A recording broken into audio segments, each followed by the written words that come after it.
अगर आपके या आपके फैमिली में ऐसी कोई हिस्ट्री है जिसमें किसी का बच्चा मिड ट्राइमेस्टर में अचानक से ख़राब हो गया या प्री टर्म डिलीवरीज की हिस्ट्री है, तो हो सकता है उन्हें सर्वाइकल इनकॉम्पिटेंस हो।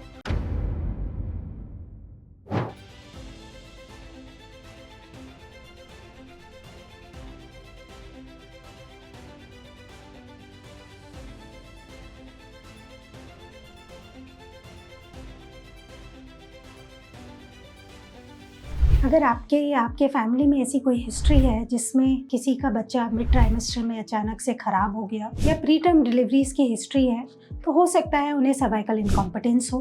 नमस्कार, मैं doctor Sangeeta Sharma, senior consultant obstetric and gynaecology, Felix hospital. Cervical incompetence या फिर आम भाषा में कहें तो बच्चेदानी का मुंह कमज़ोर होना, जिसकी वजह से वो प्रेगनेंसी को अंदर नहीं रख पाता है और समय से पहले अबॉर्शन होने का या फिर प्री टर्म डिलीवरी होने का खतरा बढ़ जाता है।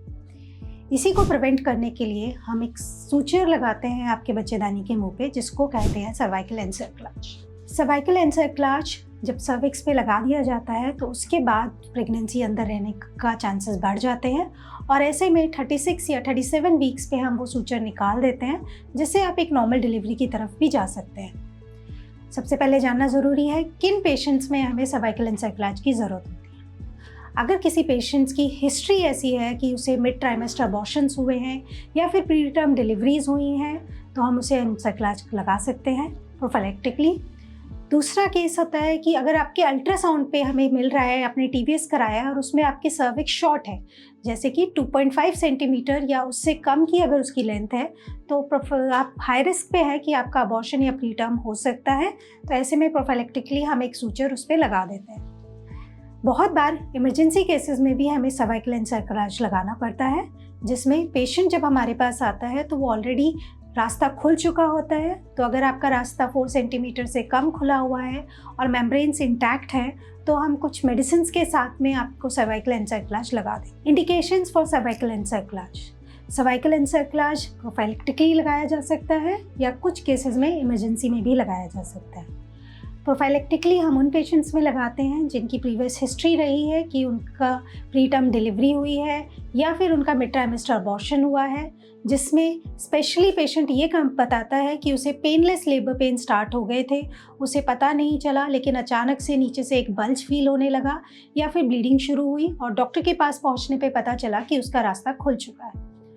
दूसरा ऑप्शन होता है कि जब आप एक अल्ट्रासाउंड कराते हैं और टीवीएस कराते हैं, जिसमें फॉर 24 वीक्स से पहले आपकी सर्विक्स की जो लेंथ है वो 2.5 सेंटीमीटर या उससे कम होती है, तो ऐसे में शॉर्ट सर्विक्स के कारण आप मिड ट्राइमेस्टर अबॉर्शन या प्री टर्म डिलीवरी की तरफ जा सकते हैं। तो डॉक्टर आपको सर्वाइकल एनसेफेलाज कराने की सलाह देते हैं। इमरजेंसी में अगर कभी पेशेंट जैसे आता है और बोलता है प्रेगनेंसी में अचानक से एक बल्ज फील हो रहा है और एग्जामिन करने पे डॉक्टर्स को पता चलता है कि आपका रास्ता खुलना शुरू हो गया है, लेकिन आपकी मेम्ब्रेन्स इंटैक्ट है और जो डायलिटेशन है वो 4 सेंटीमीटर से कम है, तो ऐसे में इमरजेंसी में भी वो एनसेफेलाज लगाने की सलाह देते हैं। टाइप्स ऑफ एनसेफेलाज: एनसेफेलाज 2 तरीके से लगाया जा सकता है। एक वजाइनली, जिसमें हम पेशेंट को लेटाने के बाद वजाइनल रूट से सर्विक्स के ऊपर स्टिचेस लगाते हैं और प्रेगनेंसी को बचाने की कोशिश करते हैं।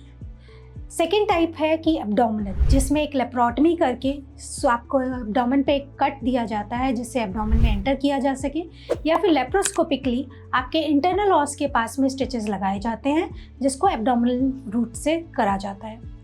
एब्डोमिनल रूट मेनली उन पेशेंट्स में किया जाता है जिसमें पुरानी हिस्ट्री रही है एनसेफेलाज, वजाइनल एनसेफेलाज फेलियर की, या फिर उनकी कोई सर्जरी होने के कारण या सर्विक्स की किसी प्रॉब्लम की वजह से उनका सर्विक्स फाइब्रोज्ड है, स्कार्ड है या बहुत ही ज़्यादा छोटा है कि वजाइनली उस पर स्कार लगाना पॉसिबल नहीं। Contraindications for cervical encephalitis: cervical encephalitis लगाने से पहले हमें बहुत ध्यान रखना होता है, क्योंकि अगर आपका मेम्ब्रेन्स फट गई हैं, आपका पानी लीक हो गया है या फिर आप एक्टिव लेबर में चले गए हैं जिसमें आपका ऑस 4 सेंटीमीटर से ज़्यादा खुल गया है, या हमें ऐसे साइंस एंड सिम्टम्स मिल रहे हैं कि आपको इंट्रायूट्राइन इन्फेक्शंस हैं और बच्चे की धड़कन ख़त्म हो चुकी है या बच्चे में कोई ऐसी अनोमली है जिसकी वजह से वो आगे सर्वाइव नहीं कर सकता, इन केसेस में हम सर्वाइकल एनसेफेलाज की सूचर्स नहीं लगाते हैं, प्रेगनेंसी को आगे प्रोसीड करके डिलीवरी की तरफ जाते हैं।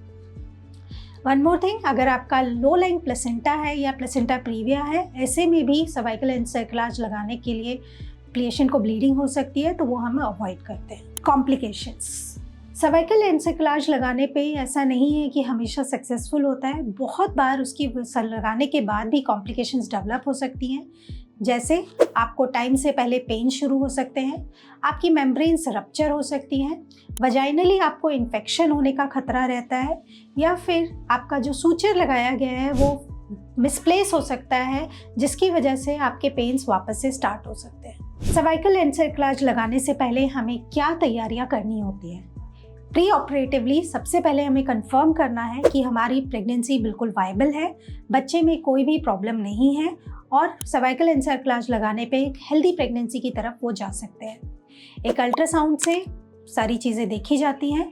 प्रोफाइलेक्टिकली अल्ट्रासाउंड पे 12 to 14 वीक्स के अराउंड हम सर्वाइकल एनसेफेलाज लगाते हैं। इमरजेंसी एनसेफेलाज 24 वीक्स से पहले कभी भी लगाया जा सकता है। जब भी हम एनसेफेलाज लगाने के लिए पेशेंट को एडमिट करते हैं, ऐसे में पेशेंट को खाली पेट बुलाया जाता है, बिकॉज ये अंडर एनेस्थीसिया लगाया जाता है ताकि पेशेंट को पेन ना हो।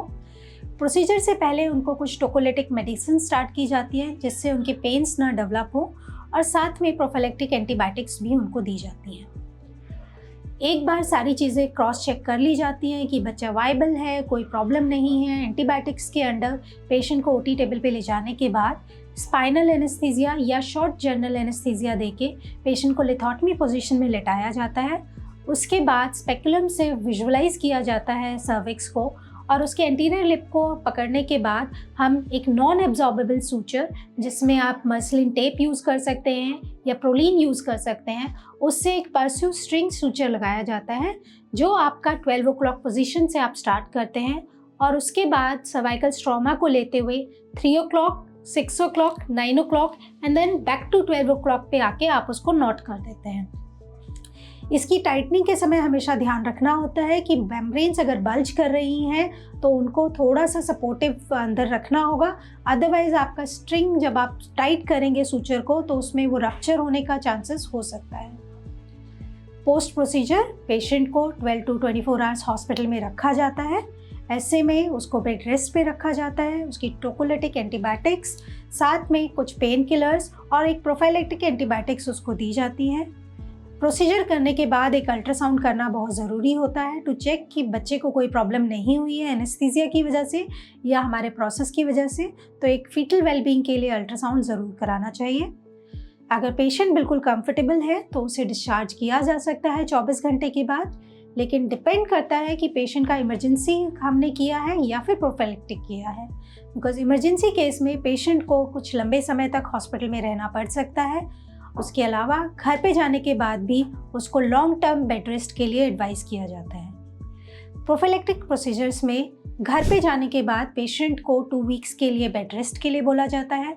उसको अपनी एंटीबायोटिक्स और अपनी टोकोलिटिक ड्रग्स जो उनके डॉक्टर ने एडवाइस की है वो ज़रूर लेते रहना चाहिए। साथ में 2 वीक्स तक के लिए कोई भी हैवी वेट नहीं उठाना है। ऐसा कोई भी काम जिससे एक्सर्शन पड़े या फिर आपके पेन स्टार्ट हो सके उसको करने से आपको अवॉइड करना है। कफ और कॉन्स्टिपेशन होने से बचना है। सेक्सुअली एक्टिव या सेक्सुअल इंटरकोर्स से भी आपको 2 वीक्स के लिए अवॉइड करने की ज़रूरत होती है। अगर आपके कोई भी ऐसे वार्निंग साइंस आते हैं जो डॉक्टर्स आपको हमेशा एक्सप्लेन करके भेजते हैं, जैसे कि नीचे से अगर आपको ब्लीडिंग शुरू हो गई है या फिर आपके पेन शुरू हो गए हैं और नीचे से वाटरी डिस्चार्ज आ रहा है या एक फाउल स्मेलिंग डिस्चार्ज के साथ आपको फीवर विद चिल्स हो रहा है, तो ऐसे में टाइम वेस्ट ना करें और तुरंत अपने डॉक्टर के पास इमरजेंसी में पहुँचे। हो सकता है कि वो फेलियर की तरफ जा रहा है या कोई कॉम्प्लिकेशन आ रही है जिसको तुरंत मैनेजमेंट की ज़रूरत है। सर्वाइकल एनसेफेलाज के बाद घर पे जाने के बाद भी आपको अपनी नॉर्मल डाइट के साथ एक हेल्दी न्यूट्रिशियस डाइट जो डॉक्टर ने एडवाइस की है उसके साथ अपने प्रेगनेंसी के सारे सप्लीमेंट्स लेना बहुत ज़रूरी है। ट्रैवलिंग आपको अवॉइड करना है और साथ में कोई भी डाउचिंग या फिर वजाइनली कुछ भी इंसर्ट नहीं करना है। अगर आपका ट्रांस एब्डोमिनल सर्कलाज हुआ है तो ऐसे में वो सूचर्स क्योंकि हम एब्डोमिनली इंसर्ट करते हैं तो आपकी नॉर्मल डिलीवरी के चांसेस नहीं हैं। आपकी जब भी डिलीवरी होगी वो सिजेरियन के थ्रू ही होगी और सिजेरियन के समय भी हम इन सूचर्स को नहीं निकालते हैं, सो दैट आपकी फ्यूचर प्रेगनेंसीज के लिए भी ये सूचर आपका इफ़ेक्टिव रहेगा। आपको जब भी आप प्रेग्नेंट होंगे आपको दोबारा से सूचर लगवाने की ज़रूरत नहीं है।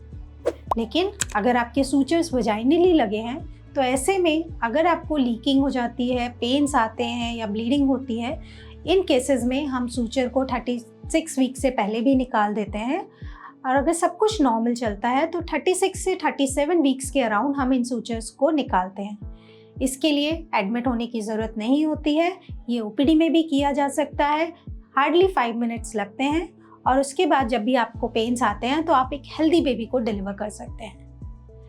सूचर्स लगने के बाद आपको अपने डॉक्टर के बताए अनुसार एवरी 2 वीक्स या 4 weeks depending on your condition आपको अपने डॉक्टर्स के साथ फॉलोअप रखना चाहिए।